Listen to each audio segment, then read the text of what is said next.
നമസ്കാരം. റീഡേഴ്സ് അഡ്വക്കേറ്റാണ്. എല്ലാവർക്കും സ്വാഗതം. നരേന്ദ്രമോദി മൂന്നാം ടേമിലെത്തി നിൽക്കുമ്പോൾ രാജ്യത്താകെയുള്ള മനുഷ്യരുടെ ഒരു അസാധാരണ ആകാംക്ഷ അല്ലെങ്കിൽ ആശങ്ക പലപ്പോഴും പാർലമെൻറ്റ് സമ്മേളനം കൂടുന്നതിനെ കുറിച്ചാണ്. ഇത്തവണ പാർലമെൻറ്റ് സമ്മേളനം തുടങ്ങുന്നതിന് തൊട്ടു മുമ്പ് ഉയർന്ന ഒരാശങ്കയുണ്ട്. അതായത് നമ്മുടെ ഭരണഘടന നിർദ്ദേശിക്കുന്ന തരത്തിൽ രാജ്യം മുന്നോട്ട് പോകുന്ന ഘട്ടത്തിൽ ഭരണഘടനയുടെ അനുച്ഛേദങ്ങൾ അസാധാരണമായി റദ്ദാക്കപ്പെടുന്ന പാർലമെൻറ്റ് സമ്മേളനങ്ങളുണ്ട്. കാശ്മീരിൻ്റെ പദവി മുതൽ ഏറ്റവും ഒടുവിൽ അതെത്തി നിൽക്കുന്നത് ചണ്ഡീഗഡിനെ കേന്ദ്രഭരണ പ്രദേശമാക്കുന്ന ഒരു പുതിയ ബില്ല് ചർച്ചയ്ക്ക് വരികയാണ് എന്നുള്ളതാണ്. എന്നാൽ പഞ്ചാബിൽ കടുത്ത പ്രതിഷേധങ്ങളുണ്ടായി. പഞ്ചാബിലെ ജനങ്ങളുടെ രാഷ്ട്രീയ പാർട്ടികളുടെ നേതൃത്വത്തിലുള്ള പ്രതിഷേധങ്ങൾക്കൊടുവിൽ തൽക്കാലത്തേക്ക് ആ ബില്ല് ഈ വരുന്ന പാർലമെൻറ്റ് സമ്മേളനത്തിൽ നിന്ന് മാറ്റിവെക്കാൻ തീരുമാനിച്ചു. അത് സംബന്ധിച്ച വാർത്തകൾ ഇന്നത്തെ പത്രങ്ങളുടെ പ്രധാന വാർത്തകളിൽ ഇടം പിടിച്ചിട്ടുണ്ട്. പ്രത്യേകിച്ചും കേരളം പോലുള്ള BJP ഇതര പാർട്ടികൾ ഭരിക്കുന്ന സംസ്ഥാനങ്ങളിൽ കേന്ദ്രം പല വിധത്തിലുള്ള ഫെഡറൽ തത്വങ്ങൾ ലംഘിച്ചുകൊണ്ടുള്ള ഭരണകൂട ഇടപെടൽ നടത്തുന്ന കാഴ്ചകൾ, അത് സാമ്പത്തികമായും അല്ലാത്ത നിയമവിരുദ്ധമായ എന്തു തന്നെ പറയാവുന്ന തരത്തിൽ വിദ്യാഭ്യാസ മേഖലകളിലടക്കം ഗവർണർമാർ വഴിയുള്ള നീക്കങ്ങളടക്കം നമ്മുടെ മുമ്പിൽ പ്രത്യേകിച്ച് കേരളത്തിന് വലിയ അനുഭവമുള്ളതാണ്. കഴിഞ്ഞ കാലങ്ങളിൽ പലപ്പോഴും പലയിടങ്ങളിൽ ഇത്തരം നീക്കങ്ങൾ നടക്കുമ്പോൾ ഉയർന്നു വന്ന ചർച്ചയാണ് ഇനി അവസാനം കേരളത്തെ കേന്ദ്രഭരണ പ്രദേശം എങ്ങാനും ആക്കി കളയോ, എന്നിട്ട് ഏറ്റെടുത്ത് കളയുമോ എന്ന്. കാരണം അവർക്ക് രാഷ്ട്രീയമായി ഇടപെടാൻ കഴിയാതെ നിൽക്കുന്ന സ്റ്റേറ്റുകളിൽ അവർ നടത്തുന്ന ഇടപെടൽ അമ്മാതിരി ഇടപെടലാണ്. ഏറ്റവും ഒടുവിൽ പഞ്ചാബിൽ ചണ്ഡീഗഡിൽ ഇപ്പോൾ കാണുകയാണ്. പഞ്ചാബിൻ്റെ തലസ്ഥാനമാണ് ചണ്ഡീഗഡ്, ഹരിയാനയുടെയും തലസ്ഥാനമാണ്. ഇത് ഭരണഘടനാ പ്രകാരം തന്നെ നിർദ്ദേശിക്കപ്പെട്ട അതിൻ്റെ തുടർച്ചയായി ഇപ്പോൾ പാലിച്ചു വരുന്ന ഒരു കാര്യമാണ്. എന്നാൽ പഞ്ചാബ് ആം ആദ്മിയുടെ കയ്യിലാണ് എന്നുള്ള, അല്ലെങ്കിൽ നേരത്തെയും BJPക്ക് കടന്നു ചെല്ലാൻ പ്രയാസമുള്ള ഒരു സംസ്ഥാനമാണ് എന്നുള്ളതാണ്. ഹരിയാനയിലെയും സ്ഥിതി വ്യത്യസ്തമല്ല.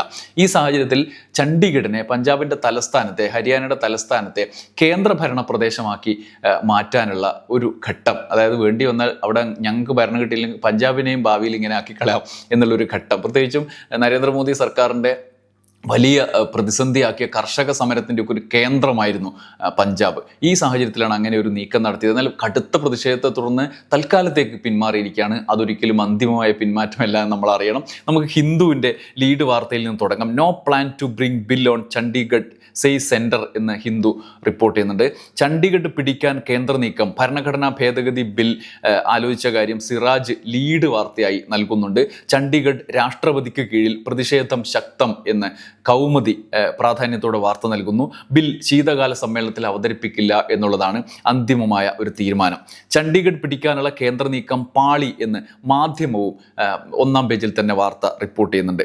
ഈ സാഹചര്യത്തിൽ ഈ വരുന്ന പാർലമെൻറ്റ് സമ്മേളനത്തിൽ നിർണായകമായ 10 ബില്ലുകൾ പരിഗണനയ്ക്ക് വരികയാണ് എന്നുള്ള വാർത്ത ജനയുഗം റിപ്പോർട്ട് ചെയ്യുന്നുണ്ട്. ലീഡ് വാർത്തയായി ജനയുഗം നൽകുന്നത് ആ ബില്ലുകളിൽ ഒന്നിൻ്റെ ആശങ്കാകുലമായ ഒരു അന്തരീക്ഷമാണ്. ആണവ മേഖല തീരെഴുതുന്നു എന്നുള്ളതാണ് ജനയുഗത്തിൻ്റെ തലക്കെട്ട്. അതായത് ആഭ്യന്തര ആണവ മേഖലയിൽ സ്വകാര്യ കമ്പനികളെ പ്രവേശിപ്പിക്കാനുള്ള ബില്ലാണ് ഇപ്പോൾ ഈ 10 ബില്ലിൽ ഒന്ന് എന്നും മറ്റു ബില്ലുകളുടെ വിശദാംശങ്ങളടക്കം ജനയുഗം നൽകുന്നു. ദേശീയ തലത്തിൽ തന്നെ വരുന്ന പാർലമെൻറ്റ് സമ്മേളനത്തോടെ വലിയ സമരങ്ങളും തർക്കങ്ങളും ഒക്കെ ഉണ്ടാകാൻ ഇടയുള്ള നീക്കമാണ് പലവിധ ബില്ലുകളിലൂടെ, നിയമനിർമ്മാണങ്ങളിലൂടെ BJP സർക്കാർ നടത്താൻ പോകുന്നത് എന്ന് വേണം ഇതിൽ നിന്നും കരുതാൻ. മറ്റൊന്ന്, കേരളത്തിലേക്ക് വരികയാണെങ്കിൽ സ്വർണ്ണക്കൊള്ളയുമായി ബന്ധപ്പെട്ട വാർത്തകൾ നിറയുകയാണ്. അതിൻ്റെ അടുത്ത ഘട്ടത്തിലേക്ക് കടക്കുകയാണ്. പത്മകുമാറിനെ അറസ്റ്റ് ചെയ്തതിന് ശേഷം അറസ്റ്റൊക്കെ റെഡിയായി ഇനി ബാക്കി അന്വേഷണങ്ങളിലേക്ക് കടക്കുക എന്നുള്ളതാണ്. വിദേശ ബന്ധം സ്വർണ്ണക്കൊള്ളയിലുണ്ട്. പാസ്പോർട്ട് പത്മകുമാറിൻ്റേത് പിടിച്ചെടുത്തു എന്ന് കൗമുദി ലീഡ് വാർത്ത നൽകുന്നു. മനോരമ, പത്മകുമാറിൻ്റെ കസ്റ്റഡിക്കായി SIT, വിദേശയാത്രകളെക്കുറിച്ചും അന്വേഷണം എന്നാണ്. വീക്ഷണം നൽകിയ തലക്കെട്ട് രാജ്യാന്തര കൊള്ള എന്നാണ്. പത്മകുമാറിനെതിരെ നടപടിക്ക് CPM എന്ന് കൗമുദി മറ്റൊരു വാർത്ത കൂടി നൽകുന്നുണ്ട്. നടപടി എടുക്കുക എന്നുള്ളത് CPMൻ്റെ നമ്മൾ കഴിഞ്ഞ ദിവസം ചർച്ച ചെയ്തതുപോലെ തന്നെ അവർ പിന്തുടർന്നു വന്ന രീതിയിൽ നിന്ന് വ്യത്യസ്തമായി അടിയന്തരമായി നടപടിയിലേക്ക് കടക്കുകയാണ് എന്ന് വേണം കരുതാൻ. കടകംപള്ളിക്ക് കുരുക്ക് എന്ന് സുപ്രഭാതം, കുരുക്ക് മുറുകുന്നു എന്ന് സുപ്രഭാതം വാർത്ത നൽകുന്നു. അതായത് പത്മകുമാറിൻ്റെ മൊഴിയിൽ നിന്നുള്ള വിശദാംശങ്ങളുടെ തുടർച്ചയായിട്ടുള്ള അവരുടെ വാർത്ത. ജയറാമിൻ്റെ മൊഴിയെടുപ്പ്, SITയിൽ ഭിന്നത എന്ന് മംഗളം മറ്റൊരു വാർത്ത ഇതുമായി ബന്ധപ്പെട്ട് നൽകുന്നുണ്ട്. സുനിൽ J. സണ്ണി റിപ്പോർട്ട് ചെയ്യുന്നുണ്ട്. അതായത് ജയറാമിൻ്റെ വീട്ടിൽ ഇതിൻ്റെ ഒരു പാളികൾ കൊണ്ടുപോയി പൂജിച്ച ഉണ്ണികൃഷ്ണൻ പോറ്റി പൂജിച്ച കാര്യം തുടക്കത്തിൽ വലിയ വിവാദമായിരുന്നു. ജയറാമിനെ ആ സാഹചര്യത്തിൽ ഈ കേസിലേക്ക് കണക്ട് ചെയ്യുന്ന ഘടകങ്ങളുണ്ട്. എന്നാൽ ജയറാമിന് VIP പരിഗണന നൽകി അദ്ദേഹത്തിൻ്റെ വീട്ടിലേക്ക് നമ്മൾ അങ്ങോട്ട് പോയി മൊഴിയെടുക്കണം എന്ന് ഉള്ളതാണ് തീരുമാനമെന്നും അതിൽ വിയോജിപ്പുള്ള SITയിൽ ഒരു വിഭാഗം സമ്മർദ്ദം ചെലുത്തിയെന്നും ഒടുവിൽ അദ്ദേഹത്തെ വിളിച്ചു വരുത്താനുള്ള, ഔദ്യോഗികമായി വിളിച്ചു വരുത്തി മൊഴിയെടുക്കാനുള്ള നടപടികളിലേക്ക് കടക്കുകയാണ് എന്നുമാണ് ഈ വാർത്തയിൽ നിന്ന് മംഗളം വിശദീകരിക്കുന്നത്. അതേസമയം ജയറാമിനെ സാക്ഷിയാക്കുമെന്ന് സുപ്രഭാതവും വാർത്ത റിപ്പോർട്ട് ചെയ്യുന്നുണ്ട്. ഇതേ സാഹചര്യത്തിൽ മറ്റൊരു അന്വേഷണം ED നടത്തുന്നത് PV അൻവറിൻ്റെ കള്ളപ്പണ ഇടപാട്, അതായത് KFC വായ്പാ തട്ടിപ്പിലെ കള്ളപ്പണ ഇടപാടിലാണ്. PV അൻവറിൻ്റെ വീട്ടിൽ കഴിഞ്ഞ ദിവസം റെയ്ഡ് നടത്തിയതും വലിയ വാർത്തയായിരുന്നു. ആ വാർത്തയുടെ തുടർച്ചയായിട്ട് അൻവറിന് ചോദ്യം ചെയ്യാൻ പോവുകയാണ് ED എന്നുള്ളതാണ് സുപ്രഭാതം റിപ്പോർട്ട് ചെയ്യുന്നത്. പാലത്തായി പോക്സോ കേസുമായി ബന്ധപ്പെട്ട് ചില വാർത്തകളുണ്ട്. അതിലൊന്ന് BJP നേതാവായ അധ്യാപകനെ പിരിച്ചുവിട്ടു എന്നുള്ളതാണ്. ദേശാഭിമാനി അടക്കമുള്ള പത്രങ്ങൾ ഒന്നാം പേജിൽ ഈ വാർത്ത റിപ്പോർട്ട് ചെയ്യുന്നുണ്ട്. അതേസമയം കുറ്റവാളിയെ ന്യായീകരിക്കാൻ വർഗീയത പറഞ്ഞ CPM നേതാവ് എന്ന് ചന്ദ്രിക ഒരു വാർത്ത റിപ്പോർട്ട് ചെയ്യുന്നുണ്ട്. ഒപ്പം മാതൃഭൂമിയും വർഗീയ പരാമർശവുമായി CPM നേതാവ് എന്ന ഒന്നാം പേജിൽ തന്നെ വാർത്ത നൽകുന്നുണ്ട്.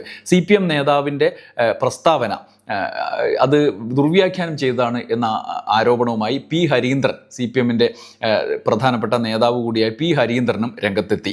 അദ്ദേഹം പറഞ്ഞ കാര്യം കൂടി നമ്മൾ ഈ ഘട്ടത്തിൽ വായിക്കണം. അതിങ്ങനെയാണ്: പാലത്തായി കേസിലെ പെൺകുട്ടിക്ക് എല്ലാ സഹായവുമായി രംഗത്തെത്തിയത് CPM ആണ്. എന്നാൽ വിധി വന്ന ശേഷം കേസ് CPMനെതിരെ അന്നും ഇന്നും ലീഗും SDPIയും തിരിച്ചുവിടുകയാണ്. എന്നാൽ അവരിതിൽ വർഗീയതയാണ് കാണുന്നത്. പ്രതി ഹിന്ദുവായതിനാലാണ് അവരിതിൽ ഇടപെട്ടത്, അതല്ലാതെ പെൺകുട്ടിയുടെ ക്ഷേമമല്ല. അങ്ങനെയാണെങ്കിൽ, പെൺകുട്ടിയുടെ ക്ഷേമമാണെങ്കിൽ കേരളത്തിൽ എത്ര ഉസ്താദുമാർ പീഡിപ്പിച്ച എത്ര കുട്ടികൾ നമ്മളുടെ വാർത്തകൾ നമ്മുടെ മുന്നിലേക്ക് വന്നിട്ടുണ്ട്. ഏത് ഉസ്താദ് പീഡിപ്പിച്ച കേസിലാണ് അവർ ഇടപെട്ടിട്ടുള്ളത്? ഇവിടെ പീഡിപ്പിച്ചത് ഹിന്ദുവാണ്, പീഡിപ്പിക്കപ്പെട്ടത് മുസ്ലിം പെൺകുട്ടിയാണ് എന്നൊരൊറ്റ ചിന്തയാണ് ലീഗിനും SDPIക്കും ഉള്ളത് എന്നാണ് ഹരീന്ദ്രൻ പറഞ്ഞത്. ഇന്നലെ മീഡിയ വൺ ചാനൽ പുറത്തുവിട്ട ഈ വാർത്ത ഇന്ന് ചന്ദ്രിക മുതൽ മാതൃഭൂമിയും ജന്മഭൂമിയും വരെ റിപ്പോർട്ട് ചെയ്തിട്ട് വലിയ വാർത്തയാക്കിയിട്ടുണ്ട്. ഈ പാലത്തായി കേസുമായി ബന്ധപ്പെട്ട് SDPI, ലീഗ്, ജമാഅത്തെ ഇസ്ലാമി മുതലായ സംഘടനകൾ കടുത്ത ആരോപണങ്ങളുമായി CPMനെതിരെയാണ് രംഗത്ത് വരുന്നത്.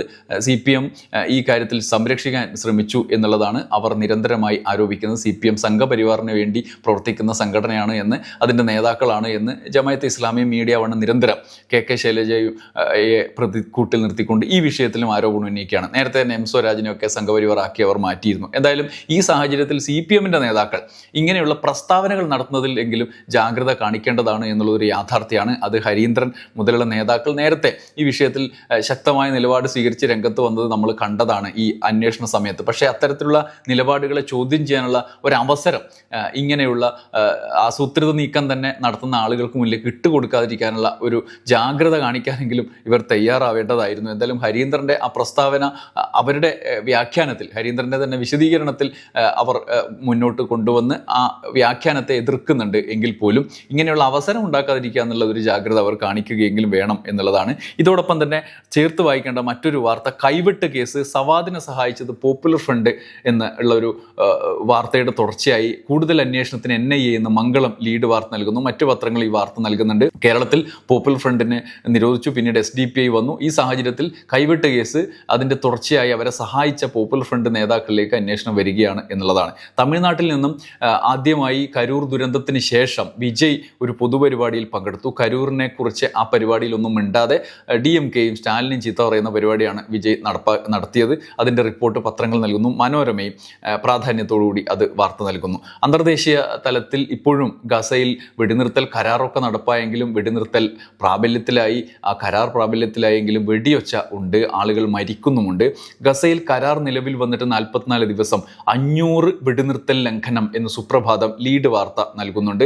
24 മണിക്കൂറിനുള്ളിൽ മാത്രം കൊല്ലപ്പെട്ടത് 24 പേരാണ് എന്നുള്ളതാണ് ഒടുവിൽ അവിടെ നിന്നുള്ള വാർത്ത. എന്തായാലും ഗസയിലെ ഈ കരാർ ഇപ്പോഴും പ്രായോഗികമായി സമ്പൂർണ്ണമായി നടപ്പാക്കപ്പെട്ടിട്ടില്ല. ഒടുവിൽ ഐക്യരാഷ്ട്രസഭയും ട്രംപിൻ്റെ കരാർ അംഗീകരിച്ച് പാസാക്കിയ സാഹചര്യത്തിൽ ഇനി ഗസയിലേക്ക് കൂടുതൽ വിദേശ പട്ടാളം തന്നെ വരുന്ന സാഹചര്യമുണ്ട്.